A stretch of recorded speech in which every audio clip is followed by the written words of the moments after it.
पूरे देश में आज रात 12 बजे से संपूर्ण देश में संपूर्ण लॉकडाउन होने जा रहा है। तो सुना आपने प्रधानमंत्री नरेंद्र मोदी को, उन्होंने कहा है आज रात 12 बजे से पूरे देश में संपूर्ण लॉकडाउन।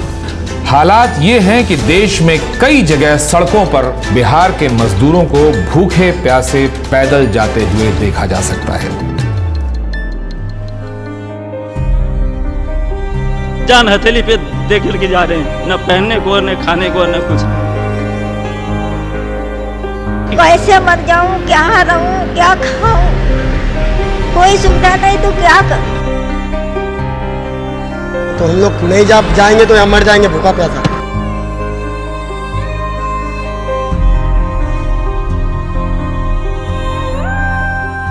मेरा हस्बैंड खत्म हो गया, मेरा बाबू चला गया हमको छोड़ के। कोरोना से जंग में भी देखिए बिहार अस्पताल खुद बीमार है, अस्पतालों के हालात बता रहे हैं कि मरीज भर्ती हो जाएं तो वो भगवान भरोसे ही घर वापस हो पाएंगे। पटना के अस्पतालों में ऑक्सीजन की कमी है, अस्पतालों ने मरीजों को लेना बंद कर दिया है।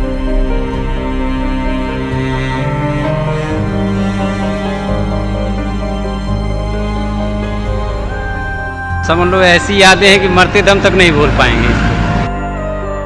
कोविड विश्वव्यापी समस्या थी, संकट आया, सबको कष्ट हुआ, लॉकडाउन हुआ, त्राही त्राही मची।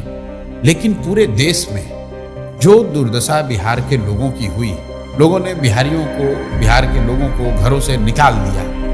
लोगों को बस तक नहीं मिला, ट्रेन नहीं, गाड़ी नहीं, पैदल चल के बच्चों को लेकर अपनी पोटली, अपनी जीवन की पूरी कमाई जमा पूंजी लेकर हजार किलोमीटर महिलाएं बच्चे पैदल चलकर आए।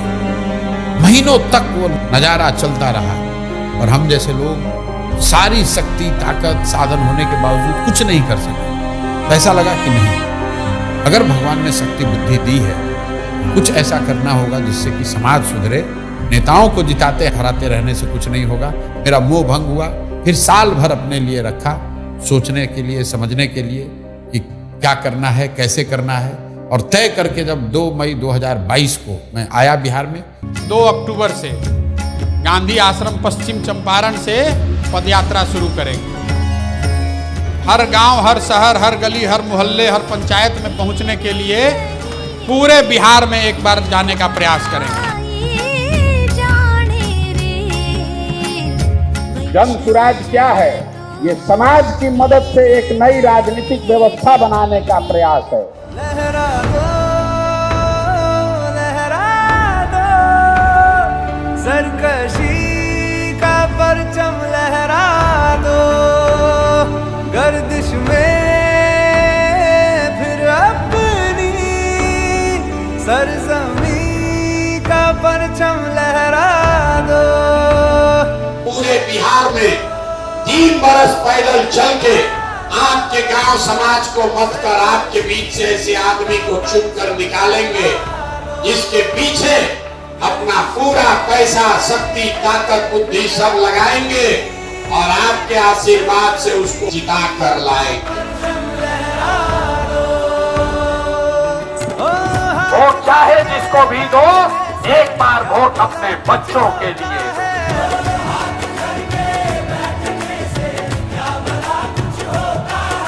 वोट देते समय स्वार्थी बनिए, अपना और अपने बच्चों का हित देखिए।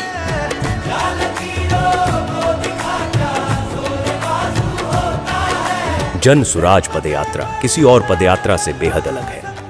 इसका लक्ष्य सुर्खियां बटोरना नहीं, लोगों के बीच जाना था। उन लोगों की समस्याएं, उनका दुख समझना था जो आजादी के 7 दशक बाद भी मुख्य धारा में नहीं पहुंच पाए।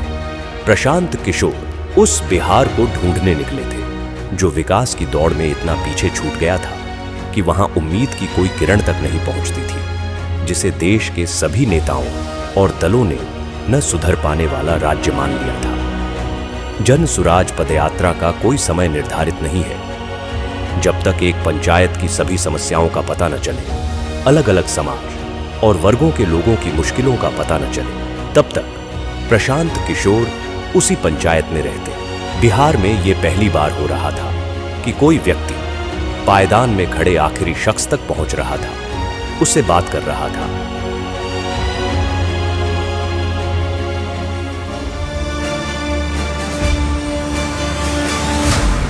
रात में पदयात्रा जहां खत्म होती, वहीं कैंप लगाया जाता।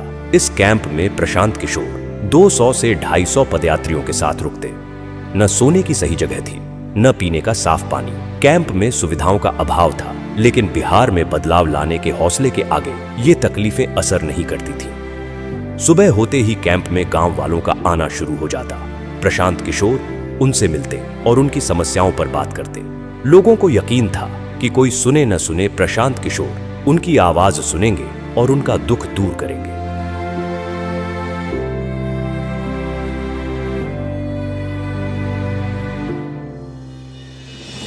पदयात्रा हर वक्त चुनौतियों से भरी हुई थी। हर पल एक इम्तिहान था।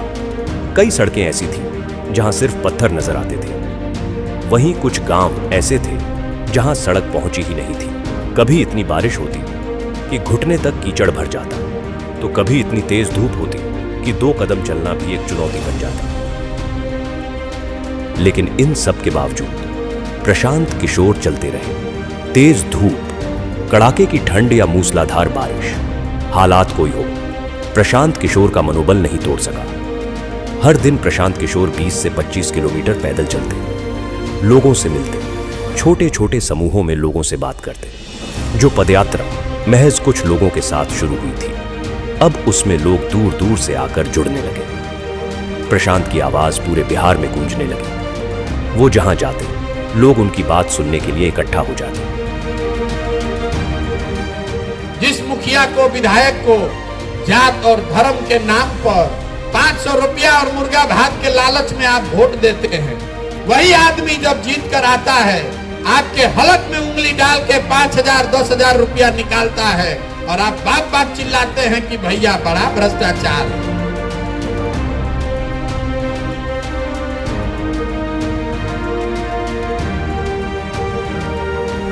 लेकिन इसी बीच कुछ ऐसा हुआ जिसने सबकी सांसें अधर में लटका दी। लगातार खराब रास्तों पर रोजाना 20 से 25 किलोमीटर चलने की वजह से प्रशांत किशोर की कुछ मांसपेशियां फट गईं।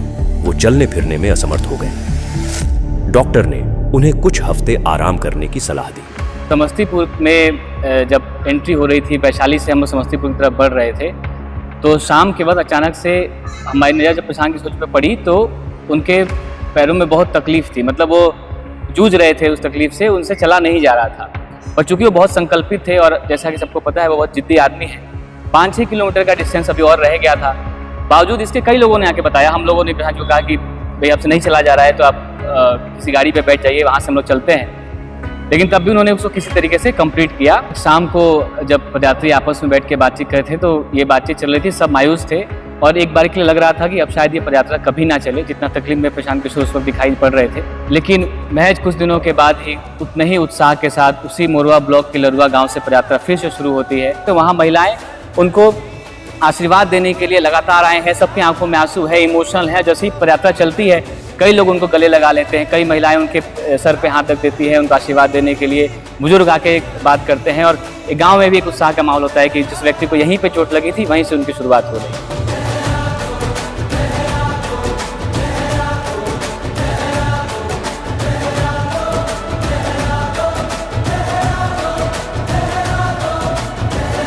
कई लोग हमको कहते हैं भैया बड़ा कठिन काम ले लिए। मेरे घर वाले, मेरे दोस्त मित्र, जानने वाले, सहयोगी सब यही कहते हैं ये तो बहुत कठिन काम आपने ले लिया है। मैं कहता हूँ भाई कठिन है इसलिए मुझे करना है, कोई दूसरा नहीं हिम्मत करेगा इसलिए मुझे करना है।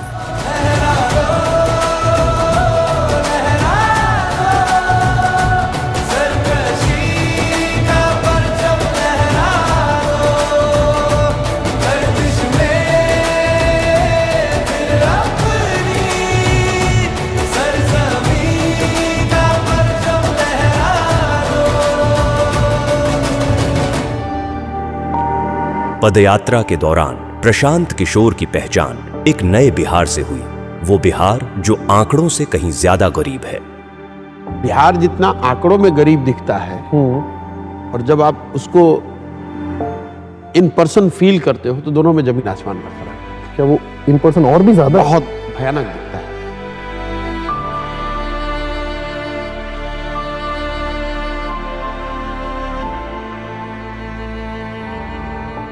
जब आप उसको विजुअली देखते हैं, इंटरैक्ट करते हैं, तो कभी कभी वो मतलब घबराहट सी होती है, इतनी मतलब है घबराहट होती है, यार ये कैसे सुधरेगा, कितना पीछे छूट गए हम लोग। क्वाइट कॉमन, आप किसी भी सभा में आप बैठते हैं तो 5-10 ऐसी बूढ़ी महिलाएं आपको मिल जाएंगी, बुजुर्ग मिल जाएंगे जो कहेंगे कि हमारे पास कुछ नहीं है, 400 रुपये पेंशन मिलता है, वो भी नहीं आ रहा है, बच्चों ने मुझे निकाल दिया है, मेरे पास घर नहीं है। वो घबराहट होती है मुझे, घंटों में सोचता हूँ कि यार कैसे वो मैनेज कैसे करते हैं 400 रुपये में।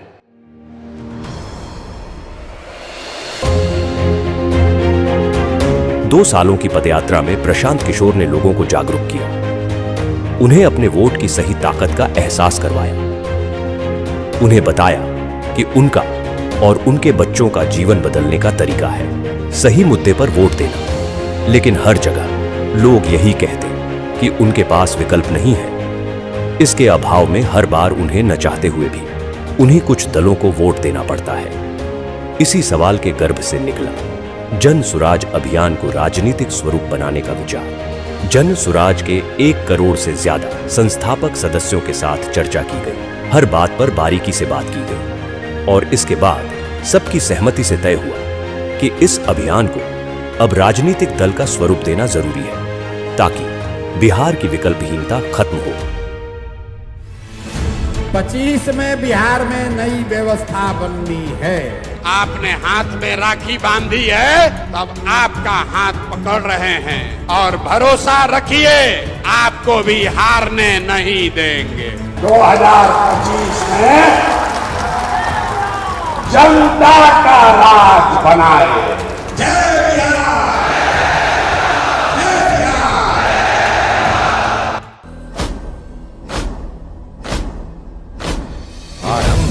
प्रचंड बोल मस्तकों के झुंड, आज जंग की घड़ी की तुम हार दो।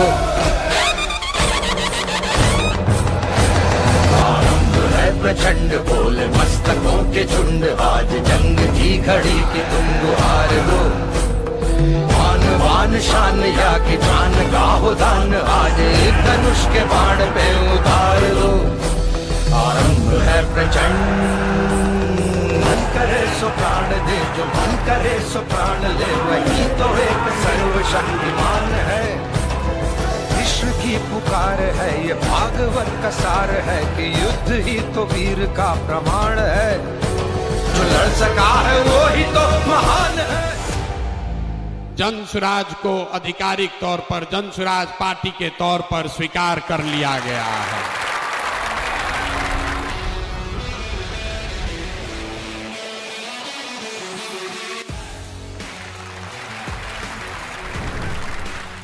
जन सुराज बिहार के युवाओं की जिद है कि जिस बिहार को इस देश के बड़े बड़े दल और नेताओं ने न सुधर पाने वाला राज्य, जातियों में बटा हुआ राज्य मानकर इसके हाल पर छोड़ दिया है, उसको सुधारने का जिम्मा यहाँ के युवाओं ने उठाया है। ये हमारी जिद है। जन सुराज बिहार के युवाओं का संकल्प है कि अगले 10 बरस में देश का सबसे गरीब और पिछड़ा राज्य बिहार, इसको देश के 10 सबसे अग्रणी राज्यों में शामिल कराकर ही दम लिया जाएगा। तो जन सुराज जिद है युवाओं का, जन सुराज हमारा संकल्प है। जन सुराज एक नई व्यवस्था है, लेकिन सबसे बढ़कर ये जन सुराज का सपना है।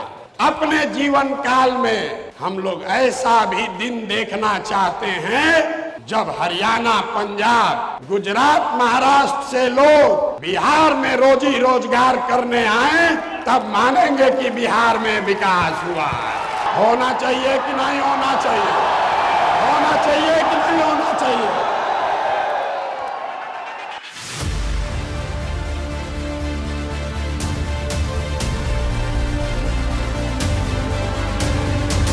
कार्यवाहक अध्यक्ष जिसको नियुक्त किया जा रहा है, जिनके नाम पर सबकी सहमति है। वो सज्जन यहाँ मधुबनी के हैं जिनका नाम है मनोज भारती। ये इसलिए नहीं है कि ये दलित समाज के हैं, ये काबिल हैं जो दलित समाज के भी हैं। ये पहला ऐसा दल होगा जहां पर उम्मीदवारों का चयन जनता के द्वारा किया जाएगा। जनसुराज अपने संविधान में लिख रहा है राइट टू रिकॉल। अगर टिकट पाने के बाद, आपका वोट लेने के बाद भ्रष्टाचार चालू किया तो उसका चाबी आपके हाथ में है। 2.5 वर्ष में उसको वापस बुलाया जाएगा। जनसुराज पार्टी का जो आधिकारिक झंडा होगा उसमें महात्मा गांधी के साथ साथ संविधान निर्माता बाबा साहब अम्बेडकर का चित्र भी शामिल किया जा रहा है।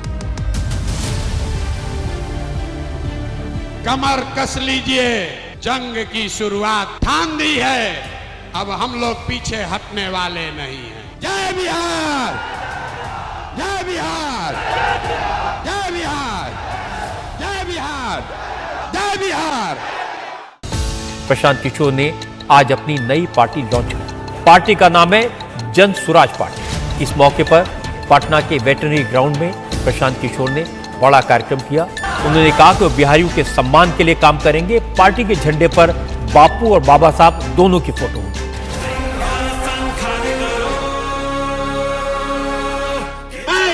यात्रा पर निकलूंगा और आपके घर, आपके गांव आऊंगा, ये हमको रोक नहीं सकते हैं।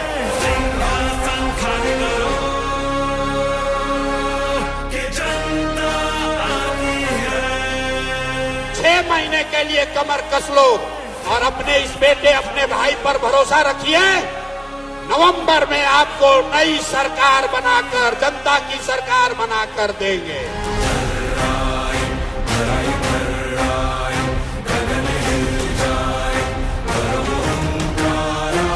आप हमारे साथ आइए, हमारे साथ आइए और पूरे देश के राजनीति का निडिल घुमाकर अगर बिहार के ओर न कर दिए तो आपका बेटा नहीं।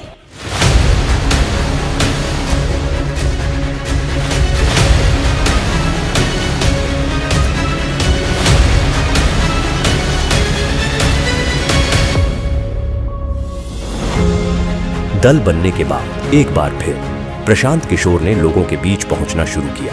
इस यात्रा को नाम दिया गया बिहार बदलाव यात्रा।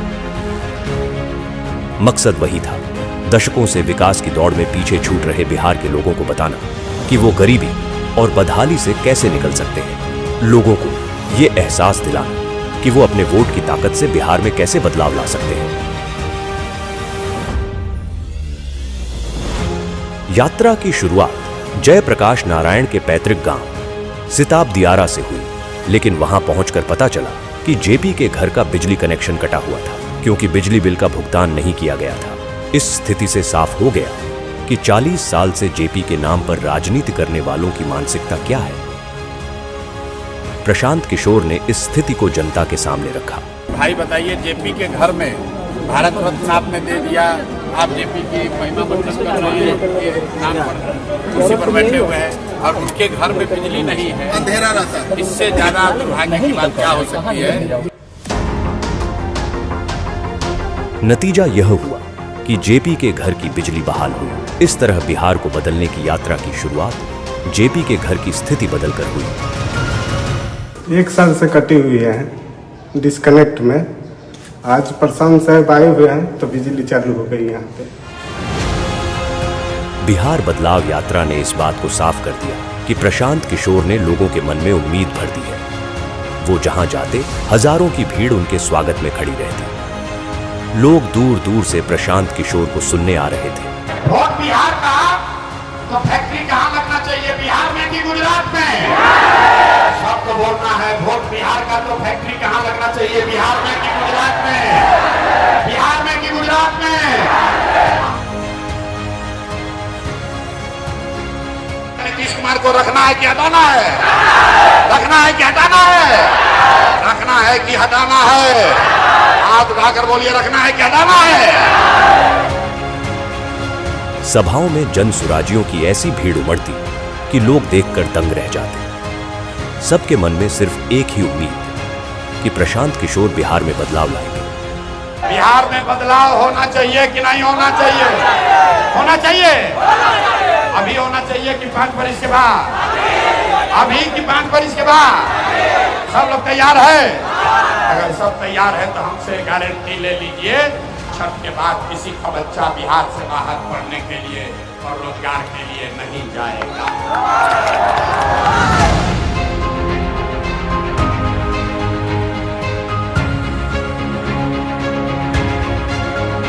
प्रशांत किशोर ने बिहार में इन 3 सालों में जो करके दिखाया है, उसने बिहार की राजनीति की दशा और दिशा दोनों बदल दी है।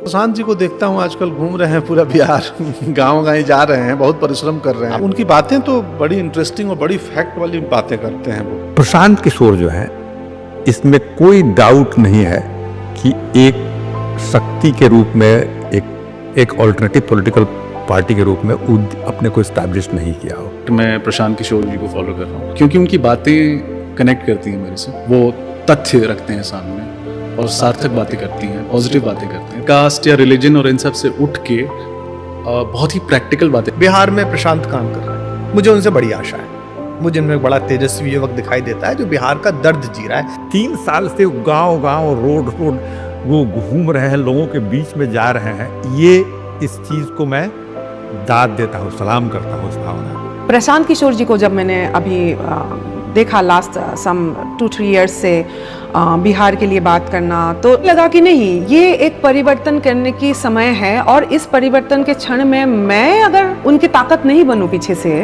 तो फिर मैंने क्या किया? फिर मैं समझती हूँ कि ये भी एक मोमेंट है कि बिहार की जो परिवर्तन की बात है, सपोर्ट करने की जरूरत है उनको।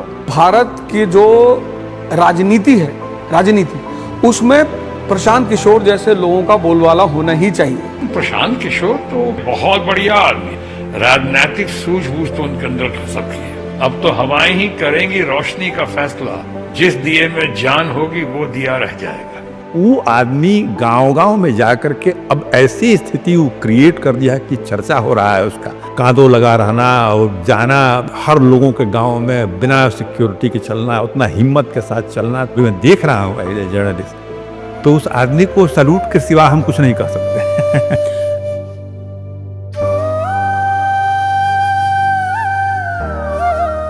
जीवन में मेरे पास जो कुछ भी है वो सब कुछ मैंने इसमें दाव पर लगाया है, अपना सब कुछ झोंका है इस पर, और ये तय करके आए हैं कि चाहे जो भी करना पड़े, किए बगैर मानूंगा नहीं।